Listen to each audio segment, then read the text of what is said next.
guys, and welcome back to the channel. Welcome back to Sims 4. We're doing a speed build today of 2 tiny Japanese inspired apartments. So this is a part 2. You technically don't have to watch the first part, as all of the apartments are going to be in this video, but I think you should go watch part 1 because it explains the downstairs. It's pretty cool. I'm not going to go into that a lot, but you might see it flash down there to do a couple building back and forth. Like here, you can see it on the screen right now. So if you want to go check that out, go for it. I'll wait. Are you back yet? Did you watch it? What did you think? I'm pretty proud of it, huh? Okay, now we'll get back to what we were talking about. We're just finishing up some of the aisleways and stuff here, trying to get it set up a little bit more. It was kind of weird to cut this video apart because I built it all as one thing.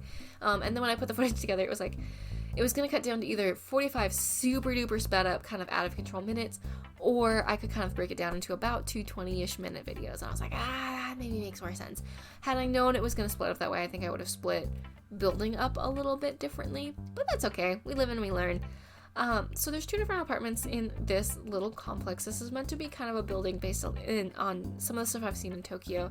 And by seen in Tokyo, I mean in videos. I have never had the opportunity to travel to Japan. I would love to travel to Japan. I would love to see so many of the different prefectures and some of the beautiful touristy sites, as well as some of the less touristy sites. I think it's a beautiful country.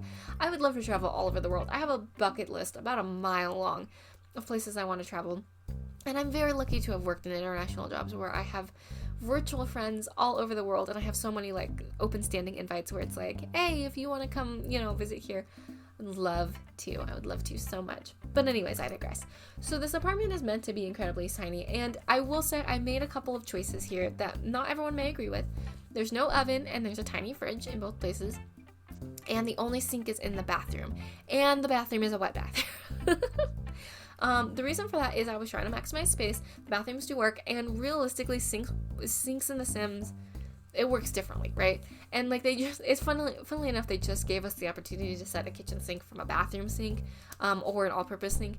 And so it kind of feels funny to me to do this build now when they finally give us the chance to differentiate that I only put one sink in my build.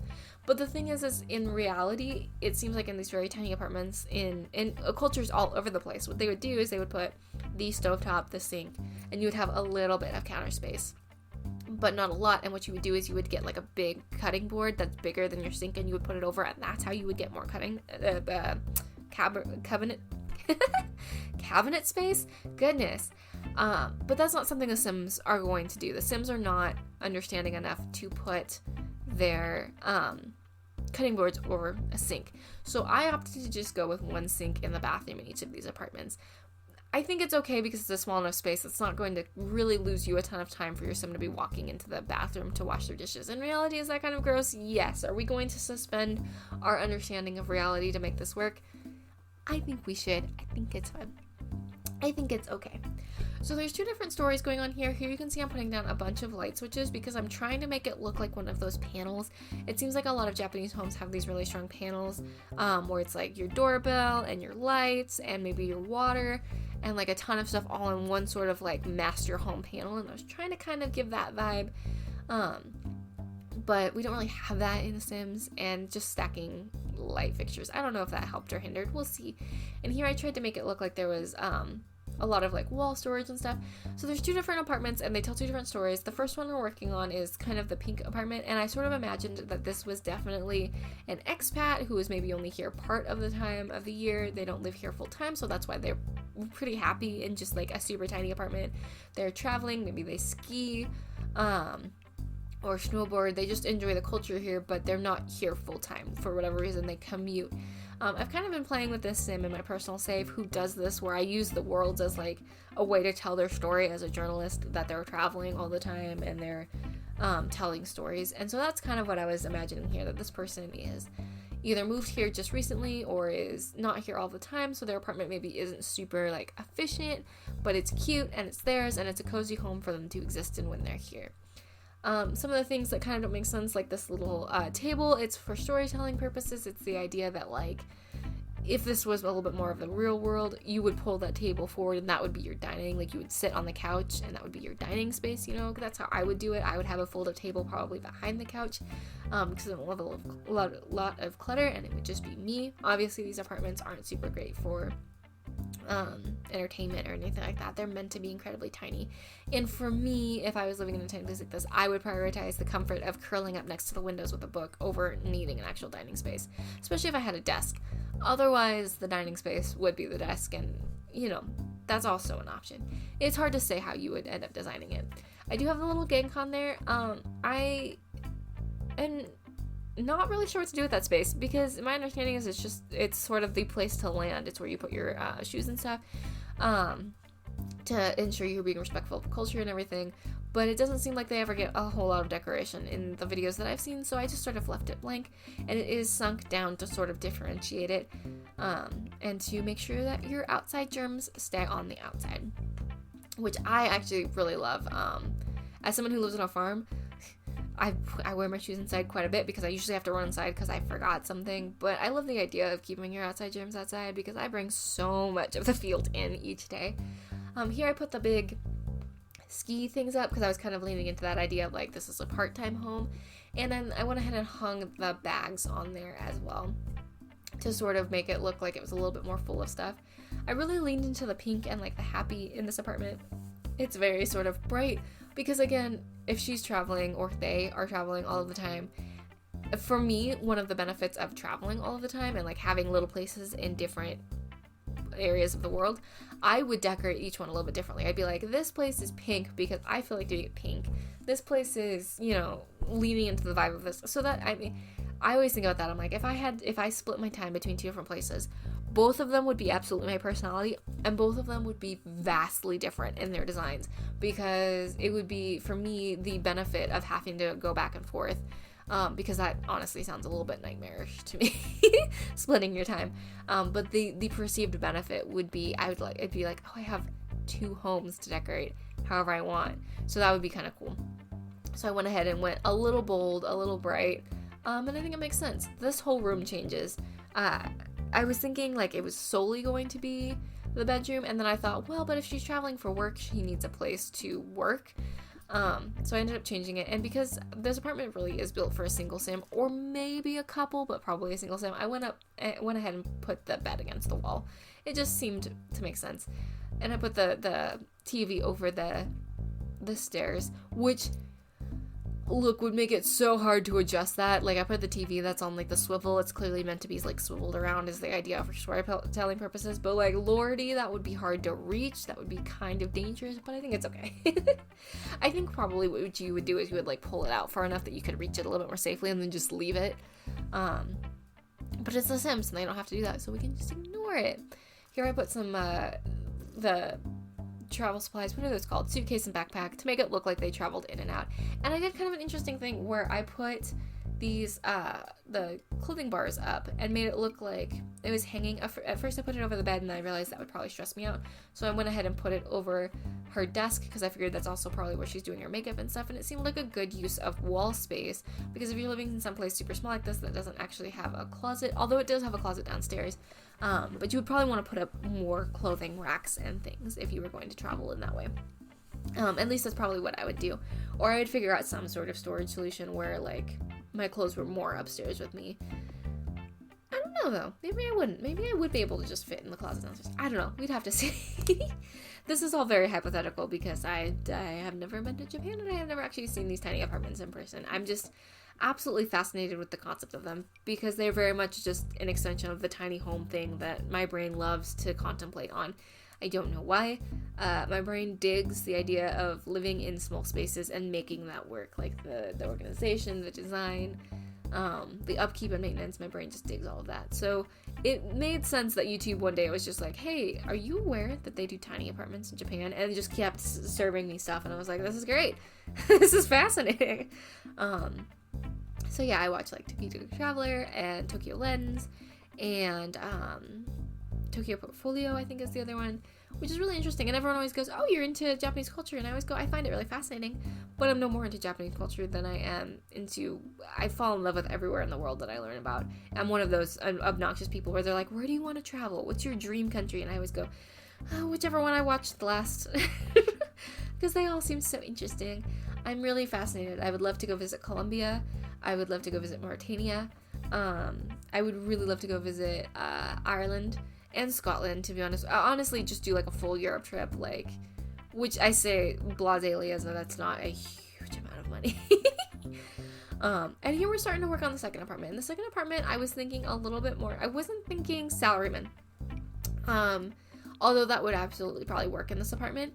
I was just thinking someone who is a little bit more work-oriented, someone who lives here full-time, someone who's very, not very, but much more minimalist and has sort of like maybe lived in a bigger apartment, had bigger things, and thought to themselves, like, I can make a smaller space work. It's less upkeep, it's less work. It's, you know, as long as I'm careful about what I bring into my home and how I manage my home, this would work better for me. So that's sort of the mindset I came into this apartment with. I wanted some bold colors. I started with orange. I ended up ditching the orange a lot more for brown tones and things. Originally I was going to do orange and black, not in a Halloween way, but it kind of ended up in a Halloween way. And I ended up going more like dark brown wood tones and then blacks and grays with a little bit of orange popped in there and like some like earthy tones popped in there.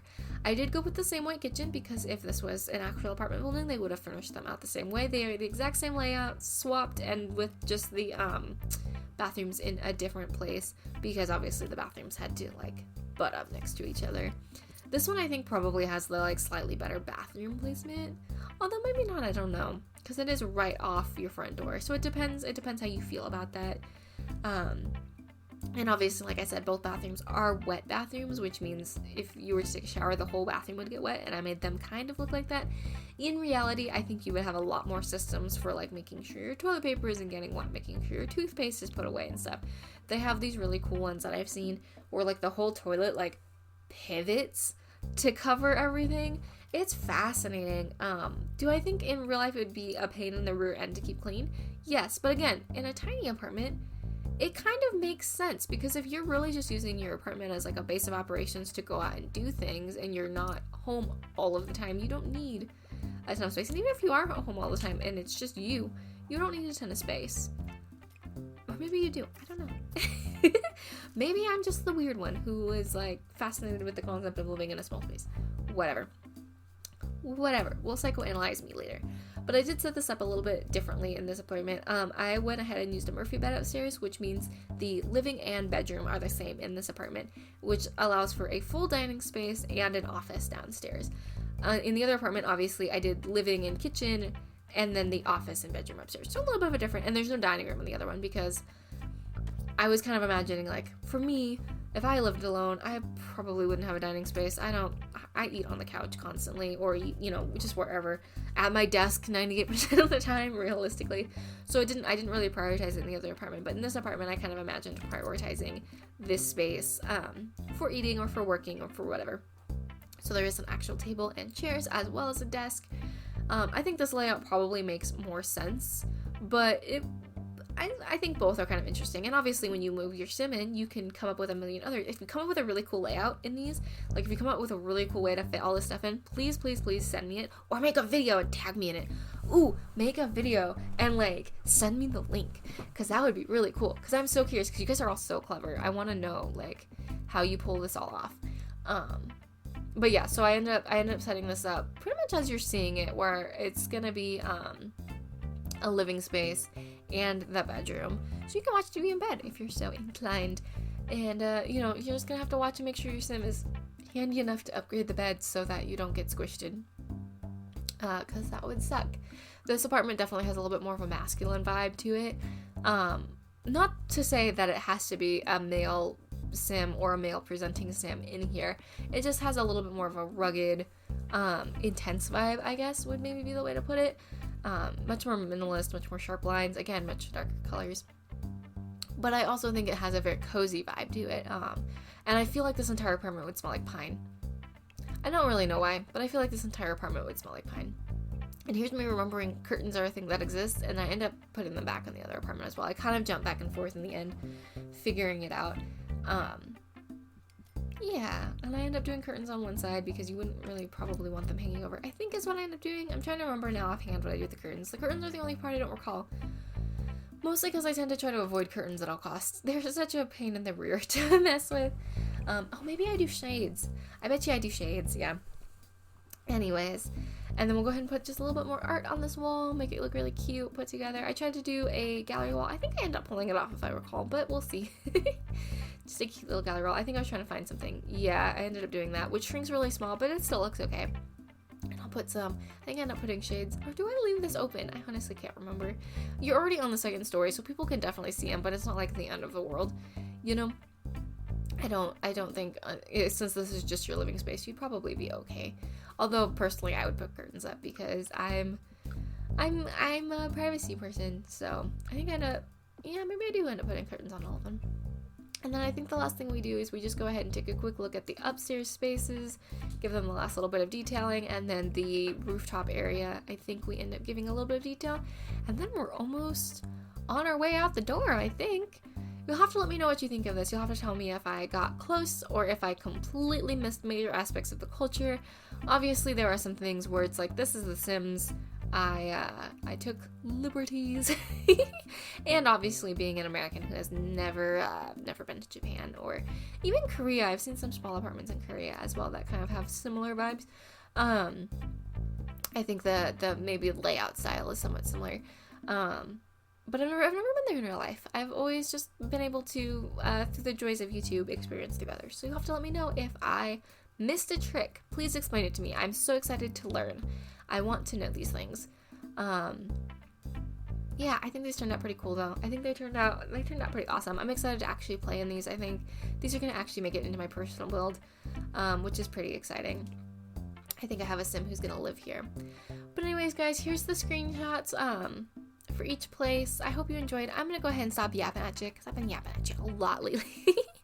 And yeah, please let me know what you think of these. Please let me know, especially if you are familiar firsthand with the culture. Let me know how I did. I want all the constructive criticisms in the world, but please be respectful because I'm trying. It's not meant with any disrespect if I goofed something. But anyways, guys, I hope you're feeling loved, and if you're not feeling loved, please know that I love you. I'm glad you exist. I'm glad you're here hanging out. You make the world a better place just by being you. Next up should be a Minecraft something or other, and then I got another build coming up for you. I've just seen that railing is missing. I'll fix that before this goes up on the gallery. But anyways, guys, I think that's it for me.